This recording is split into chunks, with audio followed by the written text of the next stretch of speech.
अस्सलाम वालेकुम एवरीवन, कैसे हैं आप? आई होप कि सब ठीक ठाक होंगे, खैर खैरियत से होंगे। मैं भी ठीक हूँ। वही हुआ जिसका डर था। सारी रात मेरे बेटे की तबीयत बहुत ख़राब रही, उसको वॉमिटिंग और फ़ीवर था और सफ़र में उसकी अक्सर तबीयत ऐसे ही ख़राब होती है। तो बस फिर उसके बाद कोई तकरीबन ये 11:30 बजे के करीब तैयार होके होटल से बाहर आए हैं। तो मैं चूँकि फिर सोई नहीं सारी रात और सुबह नाश्ता भी मेरा इतना अच्छा मिस हो गया जो कि होटल का था। तो अभी इस तरह बे पे आ गए हैं। तो मैंने कहा पहले मैं कुछ खाऊँ। तो यहाँ पर बहुत सारे रेस्टोरेंट्स हैं, कैफ़ेज़ हैं। तो साथ में ये देखें कितना प्यारा व्यू है ना। बिल्कुल होटल से 2 मिनट, 1.5 मिनट की वॉक है। तो सामने फिर ये ही कुछ था, मैंने कहा मेरा बेटा भी कुछ खा ले, तो उसके लिए मैंने फ्राइज़ मँगाए हैं जो उसका फ़ेवरेट है क्योंकि उसने सारी रात वॉमिट्स की हैं। तो अभी वो फिर कुछ हैवी तो ना खाता। तो बेटी ने और हस्बैंड ने तो होटल का जो बहुत ही ज़बरदस्त ब्रेकफ़ास्ट था वो कर लिया। मैं बहल रह गई। तो अभी मैं और मेरा बेटा ये खा रहे हैं और चाय पीने को बड़ा ज़ोर का दिल कर रहा था। इतना अच्छा सामने नज़ारा था तो फिर चाय तो बनती है। उसके बाद बस फिर यहाँ पे बहुत अच्छा खाना था। बेटे को मिल्क शेक पिलाया और मैंने खुद ये पास्ता खाया। यही अवेलेबल मुझे समझ आया, बाकी तो मुझे मेन्यू में कुछ समझ नहीं आ रहा था। सैंडविचेज़ खाने का मेरा मूड नहीं था। तो खा पी के और सामने ये देखें इतना अच्छा मंज़र एन्जॉय करके फिर अब सोचा चलें।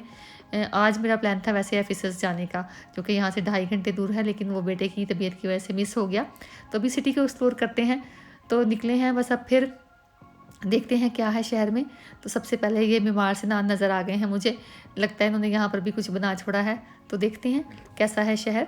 आप भी मेरे साथ चलिए। इज़मीर का पुराना नाम सिमरना था और ये 3000 साल की तो इस शहर की रिकॉर्डेड अर्बन हिस्ट्री है। आज का इज़मीर एक मेट्रोपॉलिटन सिटी है और काफ़ी मॉडर्न है।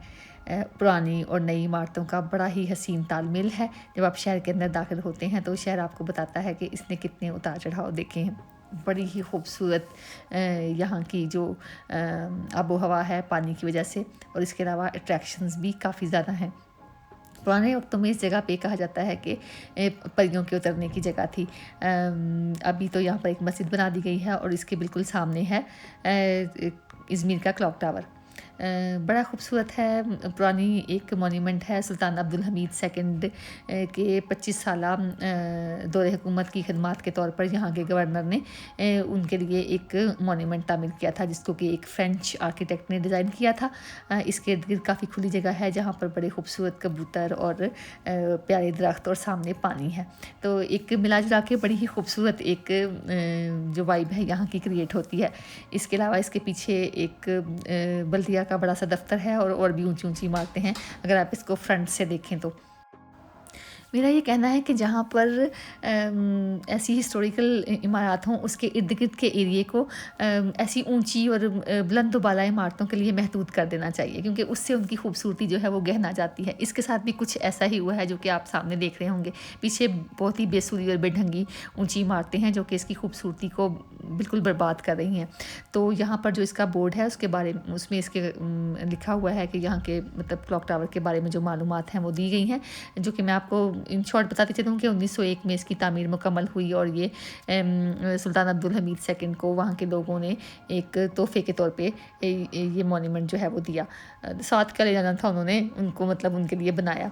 बड़ी खूबसूरत है। यकीन करें इसके चारों तरफ घड़ी है और उस वक्त आज से 100 साल कबल जबकि ये इमारतें ना होंगी पीछे ऊंची ऊंची, तो इसका एक अपना ही रोबो दबदबा होगा इस जगह का।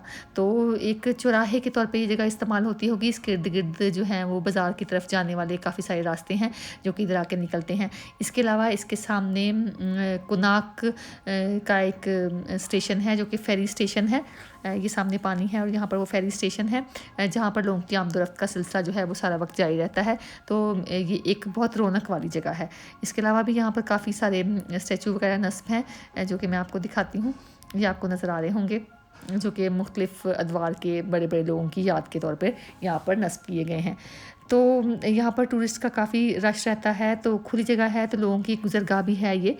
यहाँ से मुख्तलिफ़ शहरों को जाने वाली जो फेरीज़ हैं उनकी सर्विस चलती है और लोग दूसरे शहरों से जो करीब करीब के छोटे शहर हैं वहाँ से इधर जॉब की गर्ज से आमदोरफ्त करते रहते हैं। चूँकि इज़मीर काफ़ी बड़ा शहर है और मेट्रोपॉलिटन सिटी है, तो जो इर्द गिर्द की छोटी आबादियाँ हैं वहाँ से लोग जॉब की गर्ज से यहाँ पर ट्रैवल करते हैं।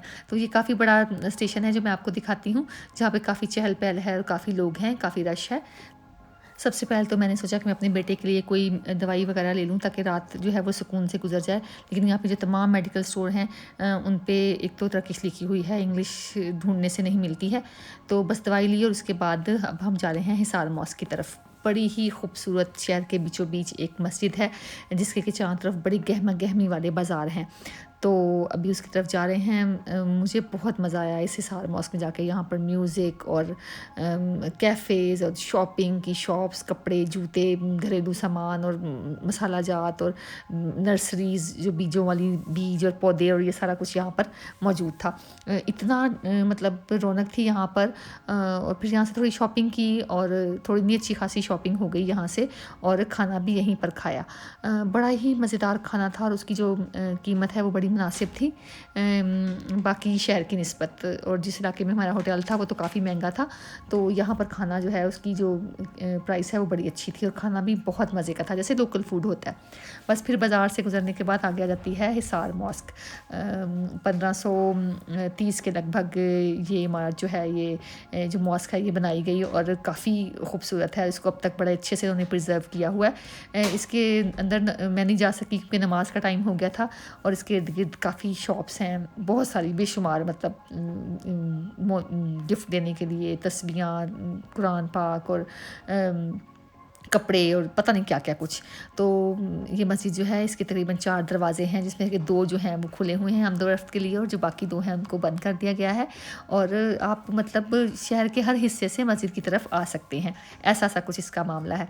बड़ी खूबसूरत, यकीन करें बस अजान का टाइम था और उसका तकद्दुस ना डिस्टर्ब हो इसलिए मैं अंदर नहीं गई और मैंने वीडियो नहीं बनाई। ये इसका दूसरा दरवाज़ा है जिसके पास जो है वो बहुत सारे गिफ्ट शॉप हैं। तो वो मैं जिसमें कि बहुत, जैसे सबसे मशहूर ज़माना है टेबल कवर, और टेबल कवर यहाँ की जो क्रोशिया से बुने हुए टेबल कवर हैं वो यहाँ की स्पेशलिटी है।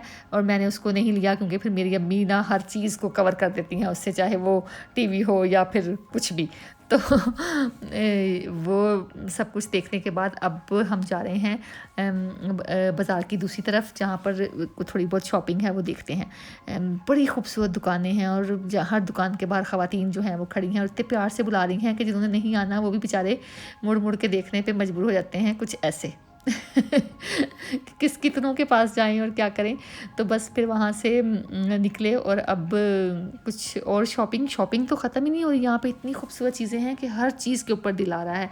बड़ी ट्रेडिशनल, बड़ी ओल्ड, बड़ी खूबसूरत और प्राइसी। बाकी जैसे इस्तांबुल के मुकाबले में यहाँ पे जो कीमतें हैं वो बड़ी मुनासिब हैं। तो फिर एक और शॉप जहाँ पर के कुछ और चीज़ें थी जो मैंने ली, बाद में आपको दिखाऊंगी। डेकोर और ईवल आई का यहाँ पर बड़ा रिवाज है। हर चीज़ पे आपको ईवल आई नज़र आएगी, चाहे वो दफ्तर हो, चाहे कोई बिल्डिंग हो, एयरपोर्ट हो, कोई दुकान हो, कोई रेस्टोरेंट हो, कोई घर हो, हर चीज़ के बाहर आपको ईवल आई किसी न किसी सूरत में ज़रूर नज़र आएगी, छोटी बड़ी हर साइज़ की। ये सामने आप देख रहे हैं, मैंने भी ली हैं को थोड़ी बहुत सुवेनियर के तौर पर। और इसके अलावा डेकोरेशन भी बहुत ज़्यादा यहाँ पर अच्छी है। तो वो देखने के बाद और लेने के बाद फिर हम आ गए हैं एक शॉपिंग मॉल में जिसका के नाम है एगोरा। बड़ा खूबसूरत, बड़ा मॉडर्न आजकल के हिसाब का एक बड़ा शॉपिंग मॉल है जिसमें के सारे मल्टी नेशनल ब्रांड्स और चीज़ें जो हैं वो मौजूद हैं। यहाँ से मैंने बड़ी अच्छी शॉपिंग क्या की, जो मुझे गुस्सा था एफिसस ना जाने का वो सारा मैंने इस मॉल पे उतार दिया और बस लुट मचा दी मैंने। इंशाल्लाह अगले ब्लॉग में शेयर करूँगी। बहुत ही पुरसकून और बहुत बड़ा और बहुत ज़बरदस्त मॉल था और चॉइस भी बहुत ज़्यादा थी। यही था मेरा आज का ब्लॉग। आई होप कि आपको पसंद आया हो। फिर मुलाकात होगी। अल्लाह हाफ़िज़।